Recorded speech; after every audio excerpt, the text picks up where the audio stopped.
Ibn Battuta TV, mwangaza kwa umma.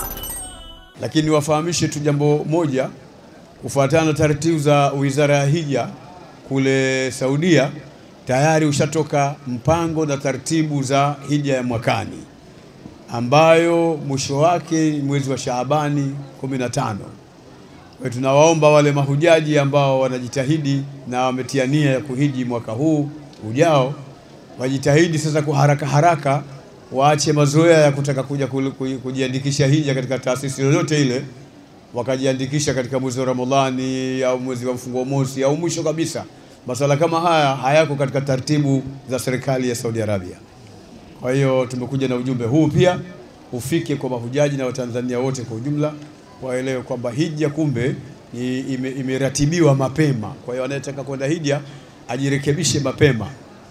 Hilo la kwanza. Lakini la pili, wale ambao wanawasaidia watu kuwahijisha, na wao wahakikishe walielewe jambo hili kwamba wanatakiwa kuwalipia watu wao mapema, sio kuja katika mwezi wa Ramadhani au baada ya mwezi wa Ramadhani au karibu kabisa ya zile siku za hija, kwa sababu wenyewe kule Saudi Arabia wana taratibu zao maalumu kama nilivyotaja, na wataendelea kutaja hawa Tanzania Hajj Mission pamoja na taasisi mbalimbali juu ya masuala kama hayo. Nimetangulia kusema mimi kutokana na nafasi yangu nilionayo. Sasa namuomba Mwenyezi Mungu Subhanahu wa Ta'ala atujalie sote tupate kheri, atujalie sote tupate amani, atupambe na baraka, tuwe na mafanikio katika riziki zetu, tuwe na mafanikio katika kazi zetu, tuwe na mafanikio katika biashara zetu. Mwenyezi Mungu aturufaishe daraja zetu.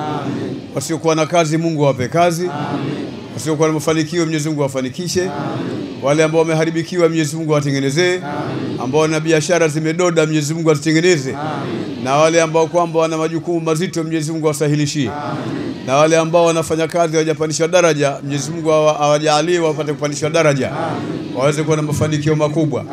Lakini pia tunamuombea Rais Samia Suluhu Hassan na wasaidizi wake, makamu wa rais, waziri mkuu na mawaziri wote pamoja na watendaji wa serikali. Mwenyezi Mungu awape kheri na baraka, waweze kutuongoza kwa wema na kwa kheri na amani.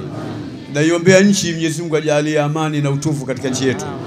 Huku Mwenyezi Mungu anajua zaidi, kwa sababu anajua kila kitu, yaliyo wazi na yaliyo dhahiri na yaliyo batini.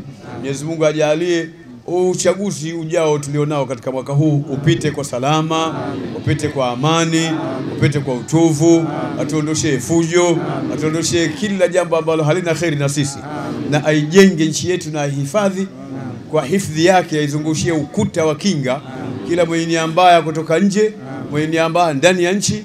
Mwenyezi Mungu aweze kuizuilia nia yake. Kwa baraka ya dua tuliyoomba hapa na mahujaji wote waliotoka Maka ambao wako hapa na waliokishatangulia ambao kwamba wote tulishirikiana kuiombea nchi, Mwenyezi Mungu ajalie kheri na tukubalie dua yetu.